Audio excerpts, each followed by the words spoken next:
Okay, number crunchers, we're taking it back to your geometry days. Remember in geometry you learned about circles?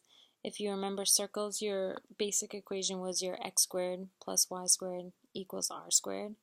This is when your center was at your origin at 0, 0, and your radius was your r value. So we can have these systems, these nonlinear systems that have circles. So in this case you could have a circle with a line. Something like this would only have one solution. If you had a line going through your circle, it would have those two solutions. And sometimes you can have one where they don't cross at all, and those would be your no solutions. So we're going to start looking at some nonlinear systems with circles. In this case, I've given you two equations. You have your circle equation, x squared plus y squared equals 10. And then we have our y equals negative 3x plus 10. Notice that we've already solved for y. Y is already solved for you. So you know that y equals this quantity. So we can go ahead and use substitution. I can take this and substitute it in to my first equation. That's what we're going to do. So I have my x squared, I have my plus. Now that I see y, this is where I'm plugging in my negative 3x plus 10. Don't forget your y value is squared equals 10. So my equation is exactly the same, only where I saw y, I plugged in that quantity. When I start to simplify this, make sure you simplify correctly. So parentheses first, I can't combine anything in my parentheses. So PEMDAS, remember you're going exponents. When I take a quantity and I square it, it means I'm multiplying it times itself. And that shortcut I showed you was to square your first term. So negative 3x, if we're squaring that, negative 3 times negative 3 is going to give me 9. X times x is going to give me x squared.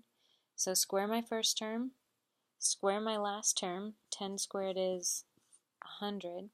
And to get that middle term, remember we multiply these together. So negative 3 times 10, negative 30x. And then we double that, or multiply it by 2. So negative 30x times 2 is going to give us negative 60x, and this is still equal to 10. Again, we're putting these in quadratic form so that we can start to solve these.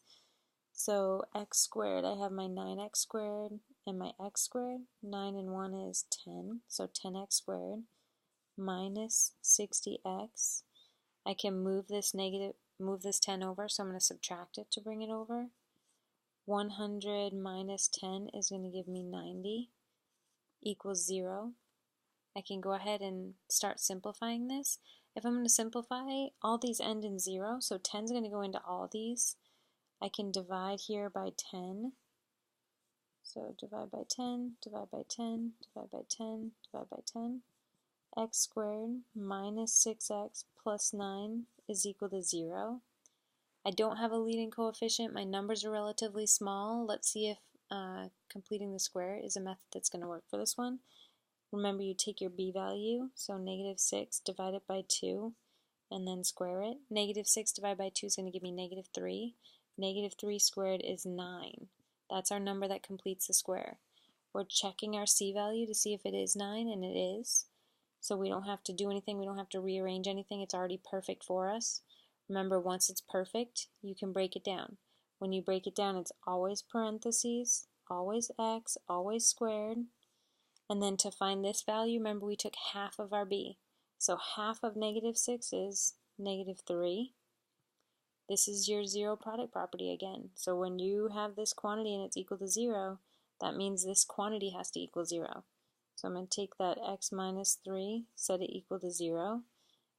Add the 3 to the other side, so x equals 3. And then when we were solving these, we're always getting a point as our answer. It's the point where these things cross. In this case, since this is x minus 3 squared, 3 is showing up twice. So we're going to take that 3 and plug it into an original. Doesn't matter which original, so choose your one that's smaller. Your numbers are more math friendly. In this case, I would choose my linear equation. I'm going to plug that x value in, so y equals negative 3 times that x value I found of 3 plus 10. So we'll get y equals negative 9 plus 10. Negative 9 plus 10 is going to give me 1. That means my solution is at 3, 1. So this is where they're going to cross. This is the point where they intersect. In this case, we ended up with that one solution. If you end up with two numbers, remember you're plugging in both of those numbers and finding those both points, those 2 points where they cross. All right, guys, go ahead and try it.